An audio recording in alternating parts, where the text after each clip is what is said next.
जॾहिं कराची खे सिंध खां अलॻि करे वफ़ाक जे हवाले कयूं, उनके उसको मरकज़ का जो दारुल हुकूमत बनाया, तो उस पर सिंध में मज़ामत हुई कि इसको न करो। अच्छा, उसके बाद वन्यू पूरा चलता रहा, तो पूरे का पूरा ये जो मामला है ये लाहौर से, मगरबी पाकिस्तान से, वहाँ से कंट्रोल होता रहा। तो कराची के लिए तो ये समझा जाने लगा कि ये कराची के लोग, कि ये तो सब चीज़ें जो हैं वफाक से या लाहौर से, पंजाब से कंट्रोल होती है।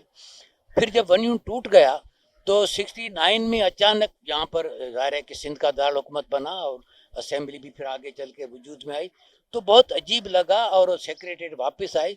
तो कराची में जो पॉपुलेशन मौजूद थी उनको और सिंध के लोगों को भी, कि भाई ये है तो हमारा सूबा दारुल हुकूमत, लेकिन यहाँ पर तो पता नहीं क्या है। अच्छा, यहाँ पर जो लोग मौजूद, पॉलिटिकल हवाले से मैं कह रहा हूँ, कि उनको ये लगा कि भाई ये कौन सी मखलूफ आ गई है जो गाँव गोठों से आ गई, उस तरह से एक तरह की चीज़ें उस तरह से हुई।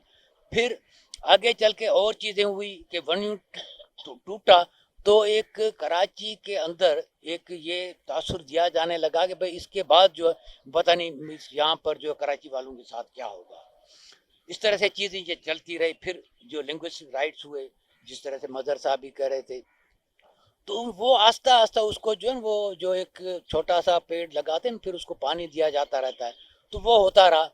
और जाहिर है कि शहर भी जैसे मजर कह रहे थे भाई अनगवर्नेबल होता जा रहा था। तो ये सब चीज़ें माइनस प्लस होते होते फिर आकर के इन्होंने जो भी हमारे पास वो होते हैं, जो इक़्तिदार के लोग होते हैं, उन्होंने उसको बाकायदे से इस्तेमाल करना शुरू किया कि इतनी बड़ी पॉपुलेशन को हम कैसे कंट्रोल करें। उसका वाहिद तरीका ये है कि हम तकसीम करें। तकसीम करने के बहुत सारे तरीके भी निकले।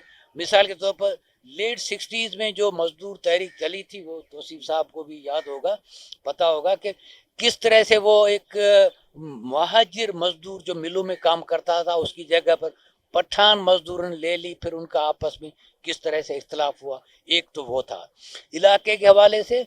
और अच्छा, उस वक्त सिंधी महाजिर का कोई क्लेश नहीं हो रहा था। अच्छा, दूसरा जो पूरा बना वो खुद मजहबी हवाले से भी चीज़ें डेवलप हुई। तो ये मल्टी डायमेंशन जो चीज़ें तकसीम करने की थी वो आगे बढ़ने लगी, और उसमें आकर के जो MQM का फिनोमेना आया, आगे बढ़ा, तो वो तो बिल्कुल ही बहुत ही एक बदतरीन और इतना पुरतशद्दुद था कि उसने हर गली, हर जो है वो बस्ती को मुतासिर किया, बल्कि for that matter her community को मुतासिर किया। अच्छा तौसीफ साहब, ये दो फिनोमेना जो हैं, क्योंकि ज़ाहिर है वैसे तो हम बातें करते रहेंगे और आप लोगों के पास यादें और एक्सपीरियंस और ऑब्जर्वेशन इतने हैं।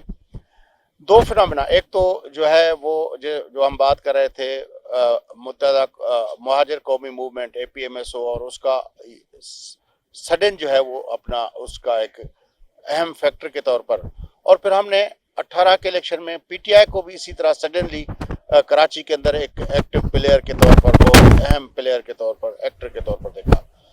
आप क्या समझते हैं कि ये दोनों जो चीज़ें, इन फिनोमेनास का डेवलप होना, इसको आप किस तरह देखते हैं? देखिए, अब तो सूरत हाल बिल्कुल वाज़ेह हो गई कि रेगुलेट हो रही है हर चीज़। 18 के इलेक्शन हो या 24 के इलेक्शन हो, वो सब रेगुलेट हुए कहीं ना कहीं। तो वो आवाम, मैं उसके साथ साथ 99 अपना ज़िया-उल-हक के दिनों में 80s के APMSO से अपना उसको भी जोड़ रहा हूँ, जब डॉक्टर फारूक सरदार साहब के 87 में। मैं कह रहा हूँ कि वो तो रहा, एक लिसानी सूरत हाल रही, और MQM जो कराची की फेवरेट हो गई, उसके बाद ऑपरेशन हुआ, वो बढ़ गए। मगर बुनियादी बात यह है कि अब तो सियासत को रेगुलेट किया जाता है।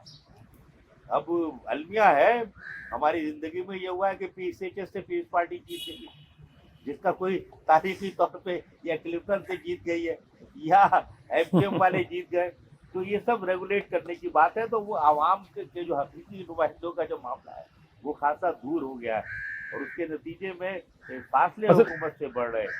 असल में तुलबा यूनियंस जब थी ना, यानी कराची में ऐसी सड़कें थी, यानी अगर आप नाज़िमाबाद में देखें तो जब यूनियन के इलेक्शन होते थे ना, वो पूरी सड़क पे ऐसा लगता था जैसे कोई जश्न सा समा हो, क्योंकि 4-5 कॉलेजेस के एक साथ इलेक्शन हो रहे होते। اب ایک طرف این ایس ایف کا جلوس ہے، دوسری طرف جو ہے وہ لبرل کا جلوس ہے، تیسری طرف اسلامی جمعیت طلباء کا جلوس ہے، لیکن کلیش نہیں ہوتا تھا. تو وہ جو ماحول تھا، آپ ڈا میڈیکل کالج چلے جائیں، سندھ میڈیکل چلے جائیں، این ای ڈی چلے جائیں، کراچی یونیورسٹی چلے جائیں، یونین کے الیکشن ایک پوری سال کی ایکٹیویٹی ہوا کرتے تھے. اسی طرح انہی تعلیمی اداروں میں اسٹوڈنٹ ویکس ہوا کرتے تھے. تو جو طالب علم تھے وہ پوری طرح انگیج تھے پولیٹیکل ایکٹیویٹیز میں بھی، ایکیڈیمک ایکٹیویٹیز میں بھی. تو وہ جو ماحول تھا وہ ٹینس نہیں تھا، یعنی اگر لڑائی بھی ہوتی تھی تو اس کو سیٹل کر لیا جاتا تھا. یہ جو چیزیں تھیں، اسی طرح آپ ٹریڈ یونینز میں اٹھا لیں، آپ پی آئی اے اٹھا لیں، آپ پاکستان اسٹیل اٹھا لیں، پورٹ کی ریلوے کی یونینز اٹھا لیں، اس میں تو وہ ایک ایسا لگتا ہے کہ بہت ہی پلانڈ طریقے سے، اور سیاست دانوں میں سادگی بہت تھی اس زمانے میں. اب اگر آپ دیکھیں تو کوئی 2-2 کروڑ کی تو گاڑیوں میں آتے ہیں.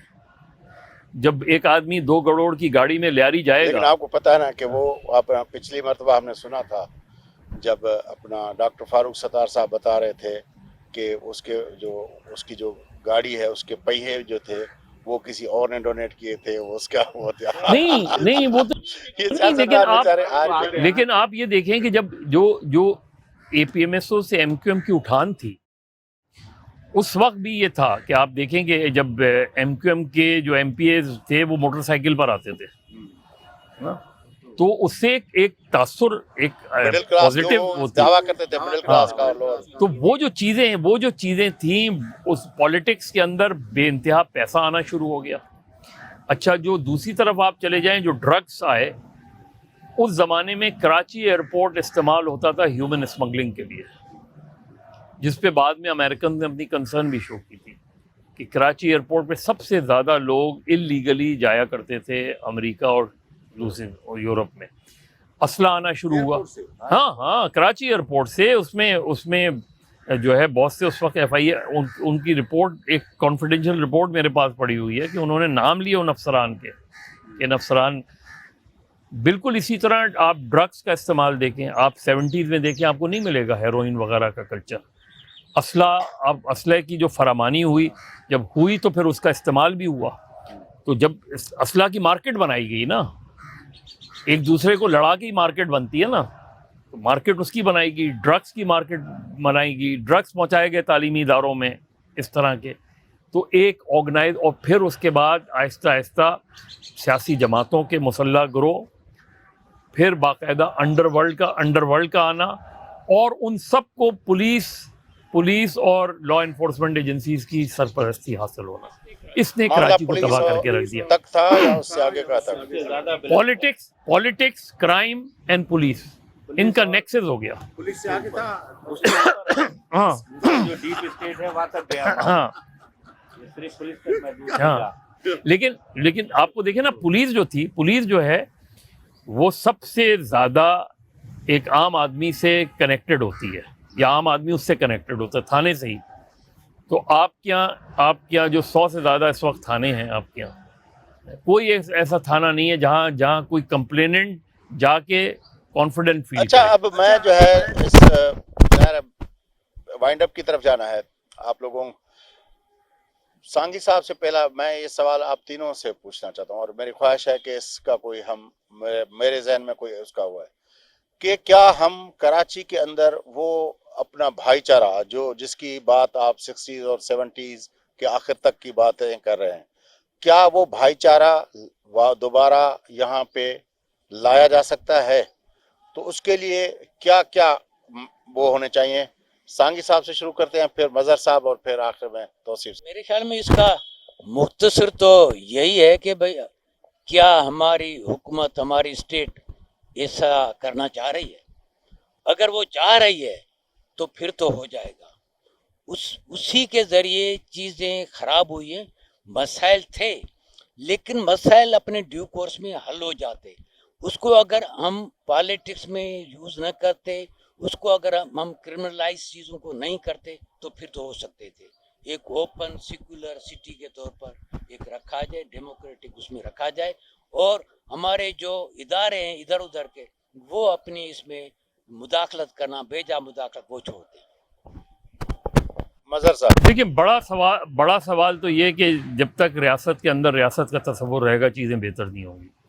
दूसरा ये कि आपको शहरों को मेट्रोपॉलिटन कॉरपोरेशन का दर्जा देना होगा, empowerment of the local governments, और नीचे तक जो है ताकत का तवाज़ुन ले जाना पड़ेगा आपको। और तीसरे ये कि सियासी जमातों को जो है वो, क्योंकि हम ऊपर के लेवल पे अलाइंस करते हैं, सियासी जमातें नीचे के लेवल तक नहीं जाते, बल्कि नीचे तो ज़्यादा उन लोगों को एक दूसरे के खिलाफ कारकुन जो है सियासी जमातें अपना सियासी रोल अदा नहीं कर रही।